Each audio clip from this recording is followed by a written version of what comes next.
What's up, you guys? This is Rob from Guy Plays, and today on the Daily Grind, we're going to be taking a look at the Braton Vandal and the Lato Vandal. I finally have my hands on them. I'm so excited because legitimately, both of these were only available during closed beta testing. Now, for those of you guys who are a little bit out of the loop, you were able to purchase them back in the day for 1 credit. However, DE didn't necessarily have the greatest community team back then, and didn't have people kind of pushing it out there like, hey, pick up these weapons. They will be gone forever once closed beta has ended, so get them while you can. In fact, I'm pretty sure that they might not even had a community team back there to really advertise these. Regardless, these have finally made their resurgence into the actual game itself, and they're actually found in the Elite Onslaught mode, which has just been released. So I am super duper excited thanks to the donations of a couple of my stream viewers out there. Thank you. And I went ahead and finished up the last few bits myself. We were able to put these all together, but for those of you guys who want to go out and farm these, I'll go ahead and give you guys the drop locations right now, and I'll also go ahead and put a link in the description box below. So in the Elite Sanctuary Onslaught only, so you're not going to find these in the standard ones, you're going to have to go up to the higher tier.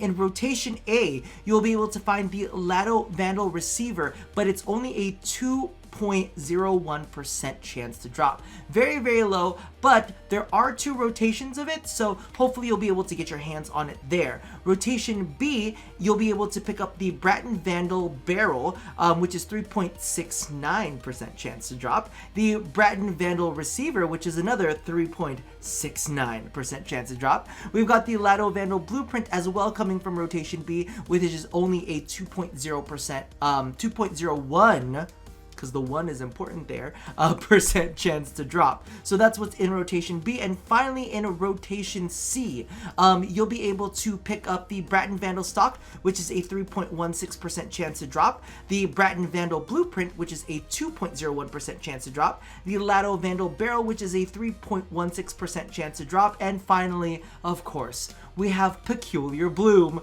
which we will be taking a look at today, and is also a 3.16% chance to drop. I'm so excited. So before we actually go ahead and jump on in, I've got a couple different builds that I'm going to be showing off, and then of course I've got ribbons for these weapons as well. So let's go ahead and take a look at just the raw stats on its own. As you can see here, the accuracy is really, really nice on these weapons. It's not something that I usually suggest, but you can go ahead and try heavy caliber on these. I'm not using heavy caliber on my builds just because it's not something that I'm necessarily a fan of, but if you want to do it, feel free to go ahead and do that. It's got a 16% critical chance with a 2-point critical multiplier. We've also got a 16% status chance as well, which is definitely nice. So it's decent supplementary stats, but as you can see here, it's also, its main form of damage is slash, with a little bit of impact following it up. Oh, I didn't even realize that they've got the note to the side of it. That's so nice, from like way back in the day. Anyway, we're gonna ignore that, but as you can see, it's a balance of critical chance and status, so we're gonna kind of make that work for us. So let's go ahead and jump in with the first build, of course, because whenever we hear critical chance, we gotta try this out with Hunter's Munitions. That's just kind of like a thing that people always do, so I want to make sure that you guys can see it. So let's go ahead and jump in. We'll pull out a little Billy and see how this works with that. So as you can see right here, and I've been playing around with this, so I'm going to get a little too excited. Oh my god, there they are. All the flowers, all of the flowers. And the thing that I like about this is the accuracy really lets you get those headshots, which are definitely nice. You can see right there all the little flowers. Ah! Now I wish the flowers were affected by like your Warframe's energy colors or something to kind of drive the point home that that is yours. Now me personally, I felt like that worked fairly well. Let's go ahead and give it one more shot because I did get a little distracted by the flowers. Again, the accuracy on this thing is definitely very, very nice. As long as you can keep it steady or are very, very good at tracking your enemy's headshots, you can take them down pretty quick. I'm still not going to say that this is the best weapon out there. However, it's definitely substantial, especially for its mastery wank. mastery rank. Sorry, pardon me. So we've gone ahead and got the viral version out of this out of the way, and let's go ahead and jump into the corrosive version. So now we're using corrosive, and we've got vigilante armaments in there. The main reason that we're rocking with vigilante armaments is because it gives bonus multi-shot, which means bonus chances to strip armor. The faster that you're able to strip the armor off, the more damage you're able to apply.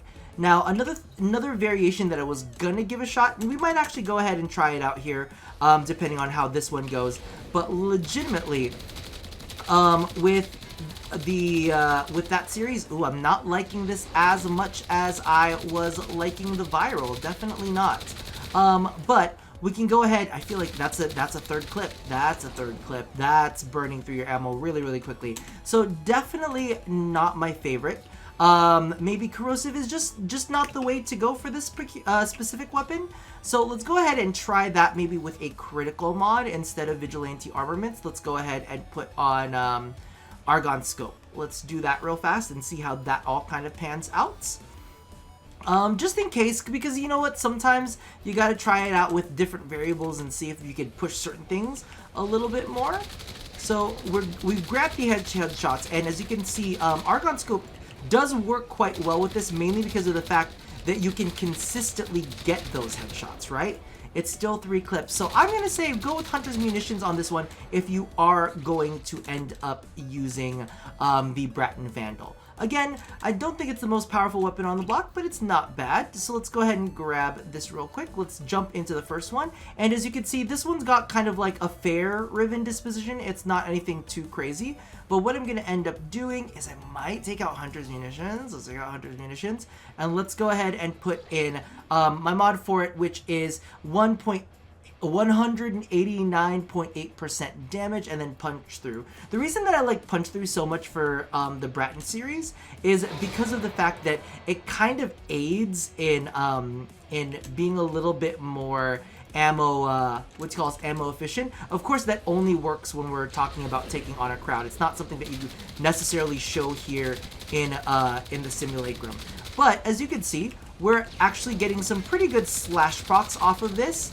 The only thing is we're not getting the bonus slash proc, so I'm almost kind of feeling like maybe we need to find a place to put this with Hunter's Munitions. Maybe that would be a better bonus, and we'll play around with that later. But because of the fact that this is just my Riven, and I don't necessarily want to put you guys through, oh, let's take a look at how my Riven performs with X, Y, and Z, we're going to go ahead and move on to the Lato Vandal. I can sort out my Rivens later. So let's take a look at the way that this one kind of plays out. Again, it's got a pretty good accuracy at 23%. Its critical chance is 26%, which is nice and sizable. We've also got a critical multiplier of 2.4 times and a status chance of 10%. Honestly, the only thing that hurts me right there is the 10% status chance. I'm like, everything else is so good. And as you can see, it's got a main damage type of slash in there, followed up by puncture. So let's go ahead and take a look at the build that I am rocking with that one.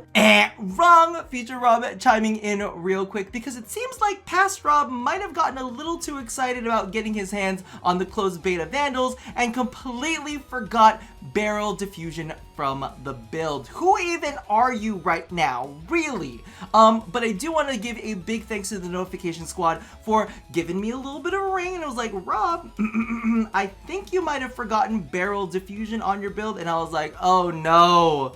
The excitement, it was the flowers, they distracted me. I was too happy. It was too much happiness in one. But thank you guys so much for keeping me honest, staying on my tail. And I'm more than willing to admit when I kind of flubbed up a little bit. So let's go ahead and see how this performs. And I've got a couple other things in mind to try out now that we've got this all set. So as you can see, we do have barrel diffusion in, and we are rocking a little bit of viral to go hand in hand with the slash on this. So let's jump in real quick, and I'm hoping that this is going to feel better than the previous version, because I feel like the other one was a little bit on the struggle bus, you know, a little bit on the struggle bus.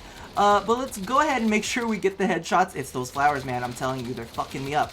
It's like weed, but in a happiness form instead of a drug form. I do feel like that actually performed a good bit better. Let's give that one more shot, because I feel like that's pretty solid. However, I did want to try this out with hydraulic crosshairs as well, because it does kind of remind me of the what do you call this? The ribbon that I have for it. So I want to see if this feels any better. See, this does feel like it's struggling a little bit, but he was moving in weird angles. And as you guys know, Rob is exhausted from the gym, completely drained. Actually, I'll be honest with you. Thank you for giving me an excuse to leave. I was like, oh, well, you know what? I don't need to do any more of these leg presses. You can go. So let's go ahead and drop Auger Pact real fast. And I actually want to try this with hydraulic crosshairs because we do have a high crit chance on it already at 74.6. So I'm thinking, you know, 50% chance to do a proc, maybe a slash proc, maybe a critical slash proc. And this thing's got good accuracy on it too. So I'm thinking, you know, we could get some headshots, some little orange headshots in there, and maybe get some I actually feel like, I don't know, leave it in the comments. Let me know if you feel like the hydraulic crosshairs is performing a little bit better, because I do kind of feel like it's doing its thing. You know what I mean? I do kind of feel like it's doing its thing. And then after this, I actually wanted to go ahead and try this out with the corrosive on there, because I don't think that's the thing that we tried out in the last one. And with a 50% chance to apply status, you know, it might be a decent choice. So let's go ahead and swap that out real fast. We're gonna stick to, I feel like the hydraulic crosshairs was performing a little bit better. I don't know, let me know, or if you guys can play around with it yourselves. We could go ahead and toss on this jolt. So we're gonna run with corrosive instead of viral this time around, and see if we can't strip some of that armor and get some big slash procs in there with the crits. So I don't know. We'll have to be the judge of it. I always say you gotta wait. You gotta wait till at least halfway through. I was gripping the mouse a little too hard. I feel like they performed kind of the same. I don't know. I feel like they performed kind of the same. One more time with this, and then we'll go ahead and swap to my ribbon, and we'll close out with that one and see how it feels. See how it feels to have all of this. I'm getting the headshots, okay. Because you can tell if you're getting the headshots by the little red thing in the middle. If it gives it a little flash. I think I prefer the viral a little bit better, but I don't think that there's anything wrong with running corrosive if it suits your needs a bit better. Now let's go ahead and jump into the ribbon that I've got for it, which is one of my favorites in the world that it translates over. So this is a nasty one. It's got 129.3 critical damage and 223.9 critical chance. So this is gonna be applying the hurt pretty badly. Let's run with a little bit of viral, because I think that's the one that I'm gonna end up going with. That's the feeling for this. Let's jump on in, and hopefully this is gonna be like, ooh, sexy. Cause I know how it feels. I know how it feels with my oh, it's good. It's so good. All right, so much better than round one. I'm gonna go ahead and toss it back to past Rob to finish the cleanup of this episode. Again, sorry for the flub. So none of these weapons are anything that I'm necessarily gonna co-sign on to be absolutely batshit crazy over. However, I do feel like they're pretty good for the star charts, and most importantly, at least for me, they're a part of Warframe's history. And I know that there's gonna be a good bit of people out there who don't really give a shit. They're like, it's mastery fodder, let's just level it up and toss it away. However, if you have any bit of nostalgia there for you, I would suggest, even if you're the kind of person that is like, oh, I just need the best weapons in game and everything else can go to shit, but this is like a part of Warframe's history, so just, you know, don't necessarily like toss it away so quickly if you got a couple free slots. I know it's like me saying pretty please like Warframe's history, but you know, this is what it is. Regardless, leave your feelings about these weapons coming out of retirement. Now, me personally, if they never came out of retirement, I would have totally been fine by that, because you know, it was closed beta and it was special to those closed beta people. However, I guess the communication wasn't the greatest back then, and they didn't necessarily get to pick them up. And, you know, unlike the Founders Packs, which are things that people had to pay for, these were just kind of like available in the market for 1 credit. So just giving you a little bit of scope on that, but are you guys excited to have them back? Let me know if you feel any kind of historical value to them, or are they just mastery fodder to you? Also... Let me know if you kind of loved that peculiar blue mod, because it definitely bloomed my mind.